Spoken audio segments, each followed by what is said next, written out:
भारतीय क्रांती दलाचा जन सुरक्षा विधेयक रद्द झालंच पाहिजे, जन सुरक्षा विधेयक रद्द झालंच पाहिजे, होत कसं नाही झालंच पाहिजे, होत कसं नाही झालंच पाहिजे, जन सुरक्षा विधेयक रद्द झालंच पाहिजे, होत कसं नाही झालंच पाहिजे. देवेंद्र फडणवीस हाय हाय, अजित दादा लोकशाहीर अण्णाभाऊ साठेंचा आता काय सांगाल तुम्ही विधेयकाला काय विरोध करणार, काय नेमकं कारण काय?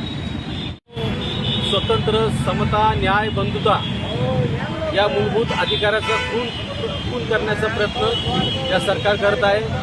देशामध्ये लोकशाही, अभिव्यक्ती स्वतंत्र आर्टिकल 19 संपवण्याचा हा भाजपचा डाव आहे आणि या देशातला शेतकरी, कष्टकरी, शेतमजूर, दलित, आदिवासी, अल्पसंख्याक या समूहाला जनसुरक्षा विधेयक लागू केला आहे.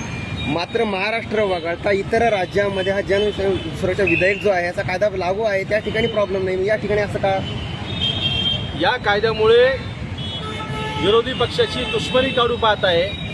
जर समजा एखादा कार्यकर्ता विरोधात गेला त्याच्यावर हे जनसुरक्षा विधेयक लागू करण्याचं हे षडयंत्र आहे. पण शहरी नक्षलवाद मोठ्या प्रमाणात अशा केसेस सुद्धा समोर आलेल्या आहेत. शहरी नक्षलवाद पण याला आळा बसेल ना या संघटनेच्या माध्यमातून? त्यासाठी बाबासाहेबांनी लोकशाहीच्या माध्यमातून भारतीय राज्यघटनाची सक्षम केलेली आहे. त्यासाठी या कायद्याची गरज नाही. ओके.